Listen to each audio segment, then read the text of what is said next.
Let's start by diving deep into this. Imagine lying down at the end of a long day, your body relaxed, your mind unwinding, and your thoughts drifting. But what if I told you that in this very moment, as you are about to enter sleep, you hold the power to ask the universe for anything you desire and actually receive it? The key lies in understanding the intricate dance between your mind, your emotions, and the quantum field. It's about using the natural state of your brain and body before sleep to align yourself with the infinite possibilities of the universe. You see, when you're in that delicate state between wakefulness and sleep, your brain waves naturally slow down, moving from the busy, chaotic beta state into the more relaxed alpha state, and eventually into the dreamy theta state. In theta, your conscious mind begins to quiet down and your subconscious mind becomes more accessible. This is crucial because your subconscious mind is the gateway to the quantum field, the place where all possibilities exist. This is the time when your mind is most impressionable, where you can plant the seeds of your desires and watch them grow.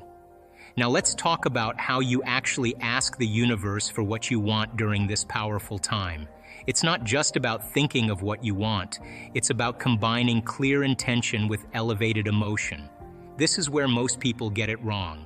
They think that merely wanting something will bring it into their lives. But desire without emotion is like a seed without water. It won't grow.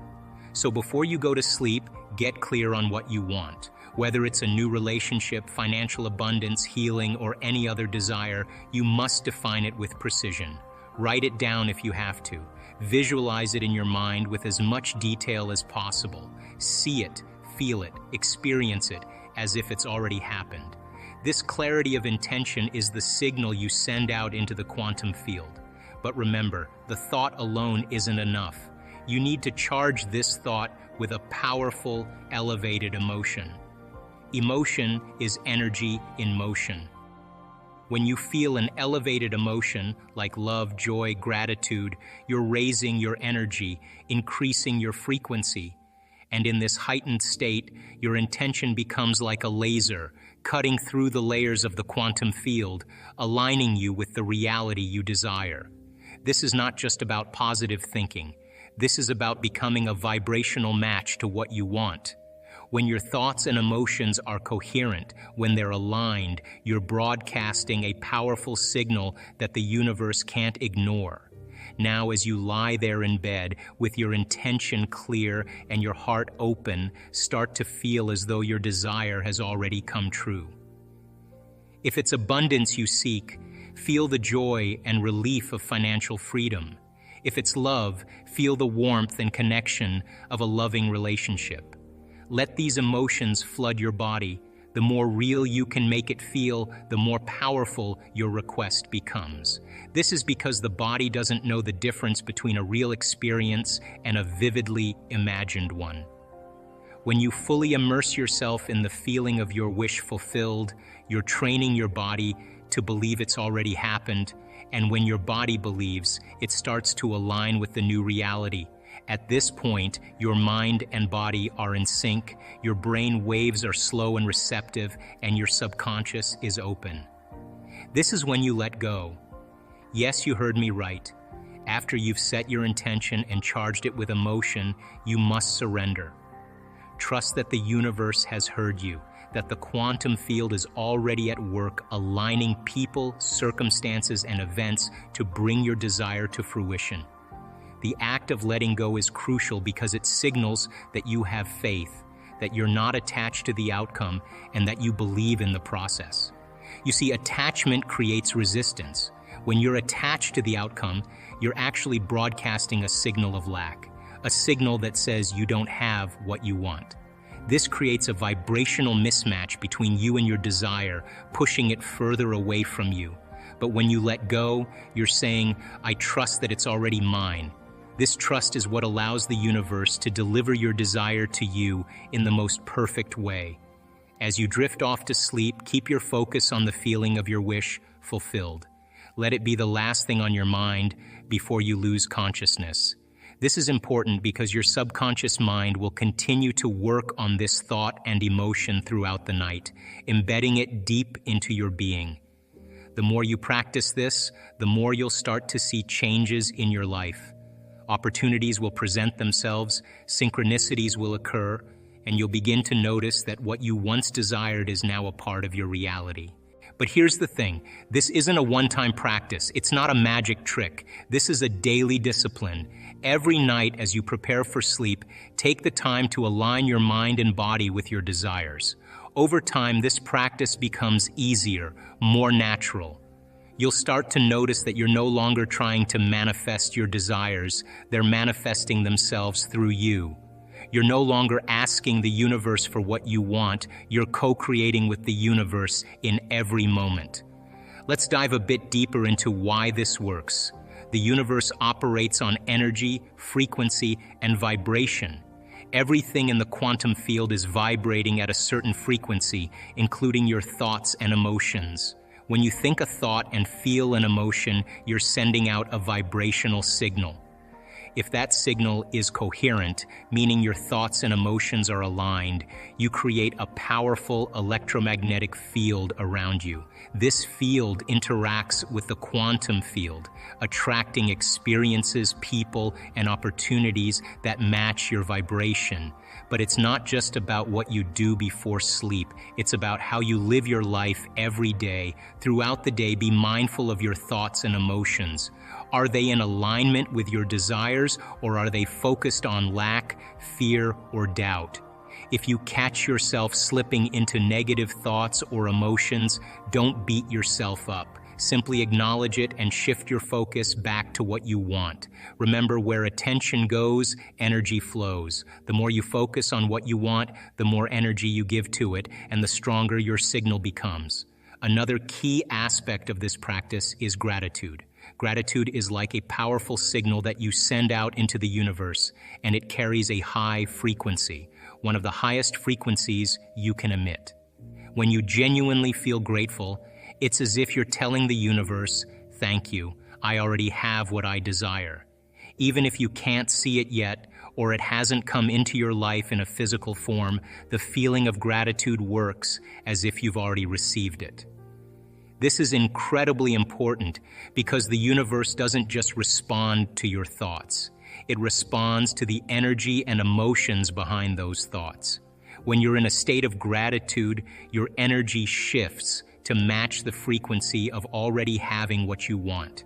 This is a powerful signal, and it's like tuning into a specific radio station. The more you stay on that frequency, the more the universe will give you reasons to stay there. Imagine how you feel when something wonderful happens in your life. Maybe it's something you've wanted for a long time, and finally, it's yours. That joy, that relief, that deep sense of gratitude, it's a feeling that radiates from you. Now think about harnessing that feeling even before the thing you want has shown up. By feeling grateful as if it's already yours, you're creating a powerful feedback loop. This feedback loop works like this. You feel gratitude, which raises your frequency, and then the universe responds by giving you more things to be grateful for. It's like a circle of positive energy. The more grateful you feel, the more you attract things that match that feeling. The universe mirrors back what you're emitting. So, if you're emitting gratitude, the universe mirrors that back to you by sending you more of what you're thankful for. This is why it's so important to practice gratitude, especially before you sleep. As you're winding down for the day, your mind starts to quiet and your body begins to relax. This is a perfect time to focus on gratitude because your subconscious mind is more open and receptive. Instead of thinking about what you don't have or what didn't go well during the day, take this moment to feel grateful for what you desire as if it's already a part of your life. Picture your desire in your mind's eye and then let the feeling of gratitude wash over you. Imagine how you would feel if it were already true. Would you feel happy, relieved, peaceful, or excited? Whatever those feelings are, embrace them fully. Let them fill your heart and mind. The more vivid and real you can make these feelings, the stronger your signal to the universe will be. This practice doesn't just make you feel good in the moment, it actually accelerates the manifestation process. The universe moves faster to bring you what you want because you're aligned with the energy of already having it. You're no longer in a state of wanting or lack. Instead, you're in a state of fulfillment. This shift in energy is incredibly powerful. You might be wondering, how long does it take to see results? The answer varies. It depends on how consistent you are with the practice, how clear and coherent your intentions and emotions are, and how deeply you trust the process. Some people see changes almost immediately, while for others, it may take weeks or months. But the timeline isn't what's important. What matters is that you stay committed to the practice, knowing that the universe is always responding to your vibrational signal. Now let's talk about the challenges you might face. One of the biggest obstacles is doubt. Doubt is the enemy of manifestation. When you doubt, you're sending a signal of disbelief, which creates a vibrational mismatch between you and your desire. To overcome doubt, you need to cultivate a strong sense of belief in your ability to co-create with the universe. This belief comes from experience, from seeing small manifestations in your life that build your confidence over time. Another challenge many of us face is impatience. In today's world, we're accustomed to getting things quickly. Whether it's fast food, instant messages, or on-demand entertainment, we're used to immediate results. This culture of instant gratification can make it difficult when our desires don't show up right away. We might find ourselves feeling frustrated or anxious when we don't see immediate progress. Impatience often means that we're struggling to trust the process. When we want something, we expect it to appear quickly, but that's not always how things work. The universe doesn't run on our schedule. It has its own way of working, and sometimes it takes longer for our desires to manifest than we might hope or expect. It's important to remember that just because we don't see immediate results doesn't mean that nothing is happening. The universe operates on its own timeline, and it's aligning things behind the scenes that we might not be aware of. There might be events, people, or circumstances that need to come together before our desire can fully manifest. This can take time, and that's perfectly okay. Think of it like baking a cake. You mix the ingredients, pour the batter into a pan, and then you have to wait for it to bake. You can't rush the process or take shortcuts without risking the cake turning out badly. Similarly, the universe needs time to bring everything together in the right way. If you're patient and trust the process, the end result will be worth the wait. Impatience is also a sign that you might be doubting or not fully believing in the process. When you trust that the universe is working to bring you what you want, you're more likely to stay calm and positive, even if it takes a bit longer. Remember that your trust and belief in the process are crucial. When you're impatient, it can mean that you're not fully aligned with the energy of your desire. Instead of focusing on what you don't have yet, focus on the positive feelings and the belief that it's on its way. It helps to shift your focus from the lack of immediate results to the feeling of already having what you want. Imagine how it would feel to have your desire fulfilled, and let that feeling guide you. The more you can stay in this positive, expectant state, the more you align yourself with the vibration of your desire. Lastly, let's address the importance of self-regulation. As you go about your day, you'll encounter situations that challenge your emotional state. Maybe someone says something that triggers you, or something doesn't go as planned. In these moments, it's crucial to stay aware of your emotional state and to self-regulate.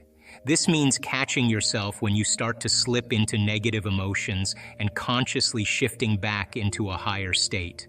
The more you practice self-regulation, the easier it becomes to maintain a high vibration throughout the day, which in turn strengthens your manifestation practice at night. Emotion, but what it is just bodily sensations. It's energy that's stuck in the body, So then I started seeing, okay, let's see if we can teach this be able to reproduce the outcome, because that's science, right? The first one was that they all believed and accepted that there was an intelligence that lived within them that was giving them life. And then these people you interviewed who had had injuries that overcame. No, these are people were with cancer, MS, Lou. This Parkinson's disease got better. Yeah, just spontaneously, it's called a spontaneous for you. I mean, so I believe there was an intelligence, there was some invisible life force they were connected to that. They felt like they had lost their connection till they became separate and disconnected from. And that when they got the diagnosis, they woke up and said, man, I got to connect again, and I got to connect to my essence. And so they developed a relationship with it. Just like you develop a relationship with anybody, it takes time. You got to be present. You got to connect. You got to experience. You got to be present. All of these things are important elements. So that was the first thing. The second thing was that they realized that it was the mismanagement of their emotions and the hormones of stress that really began to create their condition. Now stress is when your brain and body are knocked out of balance. The stress is when your body's not that of homeostasis. We have an innate mechanism in our body that returns us back to order. So then if someone cuts you off on the LA freeway, you have an emotional reaction, but 15 minutes later, you're back to driving and you're over it, right? That's all organisms in nature can tolerate short-term stress. Everyone's all day long, all week, all year. Yeah, so if you're reacting to like a Tyrannosaurus, Rex is chasing you, you have to make a decision. Am I going to use 20% of my energy? I'm going to use 100%. So it turns out when you're reacting to traffic 200%, all right, after reacting to your coworker sitting in the cubicle next to you, you're turning on that response, and what was once very adaptive becomes very maladaptive. Because when you turn on the stress response and you can't turn it off now, you're headed for disease, because nobody can live in emergency mode for that extended period of time. Well, human beings, we can turn on the stress response just by thought alone. You can think about your problems and you're producing the same biological effects. So those chemicals give the brain and body a rush of energy, and people become addicted to that rush of energy. So now they use the problems and conditions in their life to reaffirm their addiction to that emotion. They need the bad job, they need the poor relationship. So that means they become addicted to the life that they don't even like. Why do we need the bad job or bad relationship and stay stuck? Because it's a conditioned response. So listen, if you get angry at a coworker and all of a sudden you get arousal in your brain and body, right? You get a rush of energy. When you start noticing that your body starts dropping, your brain starts noticing your energy starts dropping, you're automatically going to have the image of the coworker in order to give your body the jolt. Right? So all of a sudden people become addicted to their own thoughts, right? So these people realize that, oh my God, I've been mismanaging my attention and energy, and I got it. I got to get beyond my past. I got to get beyond these emotions. I got to make some big changes. I got to break the habit of being myself. I got to stop being this person. Now that sounds really good theoretically and philosophically, but change is such a hard thing.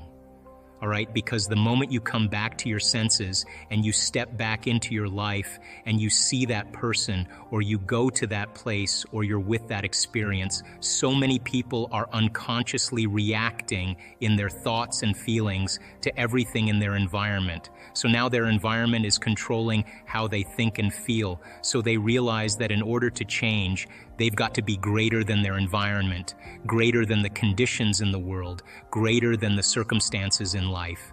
Be mindful of that every time it comes up, to be like, okay, I'm going to think differently. I'm not going to react this way. I'm not going to go back. I'm not going to go back, because the moment you start reacting emotionally, emotions are a record of the past. And if those emotions are driving your thoughts, you're thinking in the past. And if you can't think greater than how you feel, and you believe your thoughts have something to do with your destiny, you're creating more of your past, right? So it turns out that the repetition of thinking and feeling and feeling and thinking, these loops that people get caught in, condition their body to subconsciously become the mind of that emotion, which means now their unconscious mind is believing they're living in the same past experience, 24 hours a day, 7 days a week, 365 days a year. I kind of move past the word visualization because I think it kind of conjures up a little bit too much of a spiritual association. The word that's used in science is called mental rehearsal. In mental rehearsal, there's two types of mental rehearsal. There's what's called internal mental imaging, which means you're in the scene as the first person experiencing it. And then there's called external mental imaging, which is you're observing yourself in the scene. Turns out that when you are actually in the first person and not the third person, that action of rehearsing what you're doing produces the strong biological change. Now let's talk about this. You can take a group of people that have never played the piano before, and you can do a functional brain scan on them, and then you can teach them one-handed scales and chords, and they'll practice those chords 2 hours a day for 5 days. At the end of 5 days, they grow a whole new set of circuits on the opposite side of the brain. Well, that makes sense. You learn something new. Learning is making new synaptic connections. You get your body involved with some instruction. When you get your body involved, you're going to have a new experience. Experience enriches the brain. You pay attention to what you're doing. You've got to pay attention and stay present. And if you repeat it over and over again, firing and wiring, you assemble new networks of neurons equal to your experience. Nothing new there, but you can take a group of people and you can have them close their eyes. Do a brain scan on them before the experiment. 5 days later, do a brain scan after. And for 2 hours a day, they mentally rehearse playing those scales and chords. At the end of 5 days, they grow the same amount of circuits in their brain as the people actually physically doing the exercise. So what's the relevance? Number one, when you're truly focused and you're truly paying attention, your brain does not know the difference between what's going on out there and what's going on in here. So the thought becomes the experience, and the brain looks like it's been playing the piano for the last 5 days, but they never lift a finger. Now, from a biological standpoint, our brains are a record of the past. They're an artifact of everything we've learned and experienced to this moment. When we prime the brain to change its circuitry before the experience, now the brain is no longer a record of the past. It's now a map to the future. And so as we warm up those brain circuits, it's more easy for us to slip into a supernatural behavior. If you take those people and you set them from the piano, and they've never played the piano before, but they've been mentally rehearsing for the last 5 days, they'll play those scales and chords like magic. They just learned how to do it just by changing their internal state. Take a group of men. You can have them close their eyes and for an hour a day, mentally rehearse doing bicep curls over and over again, and they add an emotional component called harder, stronger, more intense, and they put themselves in that first-person internal mental image. At the end of 2 weeks, they have a 13.5 increase in muscle strength, and they've never performed the activity. Not only is the brain changed to look like the experience has already occurred, now the body has changed by thought alone. The body looks like it's been working out for the last 2 weeks. So then the power of mental rehearsal, of imaging primes, the brain and body to look like the future has already occurred. And when you set the extent of your limit. And then they said, let's take a control group, just a group of people that are just average people, and we'll use the monks, and we'll teach them how to do this thing called focused concentration, what science is now called paying attention. By the way, the average human being loses their attention span 6 to 10 times a minute. That's why only a few subatomic particles actually pay attention to our mind. So he said, okay, we're going to hook these guys up to these brain scans, particular ones called EEGs. And EEGs measure electromagnetic frequency that the brain emits. And so they took 256 electrodes and they covered their whole entire head. Can you picture these monks with the things? And then they ran all the feedback into a computer that created a holographic picture of the brain, and they were able to begin to measure brain activity. They said to these monks, "Be your normal self." They took 8 of them. Be your normal self. And then they said, okay, now listen, you guys, pay attention to compassion. Just close your eyes and pay attention to compassion. The moment they did that, all of a sudden, the frontal lobe lit up so much that the scientists had never seen that type of activity in that part of the brain. Now, then they took the control group and they said, all right, you guys, pay attention to one thing. And of course, what happened? My back hurts. How long is this gonna take? I don't really want to do this. Am I doing it right? I wonder what my kid's doing. I gotta buy dinner, all that stuff. And guess what happened to their frontal lobe? Meh, nothing. Now, in one particular monk, there's a part of the frontal lobe on the left side, which is really the happy spot in the brain. And this guy's left frontal lobe was so ignited that the scientists said, this guy's gotta be the happiest guy in the world. They'd never seen activity like this before. But then the scientists began to think about this. And what they said was, maybe paying attention and concentration and observation is a skill, just like tennis or golf. And you can improve it if you keep practicing it. Now think about this. The brain is the instrument that we use. It's the machinery for us to process thought. How many people accept that? And it also has some automatic processes that allow us to function. But for the most part, it's the greatest area in the body where there's the greatest number of neurons clustered together. And where you have the greatest number of neurons clustered together, you have the greatest intelligence. So the brain is the central clearinghouse of intelligence. Mind, by the way, is what the brain does. Mind is the brain in action. It's the brain at work. When we can measure a working brain, we're studying mind. So mind is when the brain is in action. So when we're using functional brain scans and we're studying how the brain works, we're studying this concept called mind. Then here's my question. If the brain is the instrument for intelligence or processing thought, and mind is what the brain does, if you can improve the way your brain works, who's doing the improving? And it's that nasty 13-letter word called consciousness. That's the only solution. Consciousness is our self-aware, free-willed individual that is really not the body, is not the brain, and is not the mind. As a matter of fact, consciousness is what manipulates the brain to produce mind. The brain processes 400 billion bits of information every second, but we're only aware of about 2,000 of those 400 billion bits of information. And you know what those 2,000 bits of information have to do with? 3 things, and only 3 things: the body, the environment, and time. That's it. Does your back hurt? Do you have a headache? Are you tired? Is it too cold in here? Is it too bright in here? Is it too dark in here? Do you like the way the person smells sitting next to you? Do you even like the person next to you? How long's this guy gonna talk before we can break? And that's where all of our self-awareness is on. It's only on the body, the environment, and time. And yet billions of bits of information is being processed by the brain. Now, when we can take consciousness, self-awareness, and move it away from the body, the environment, and time, we no longer have to live by the laws of the body, the environment, and time.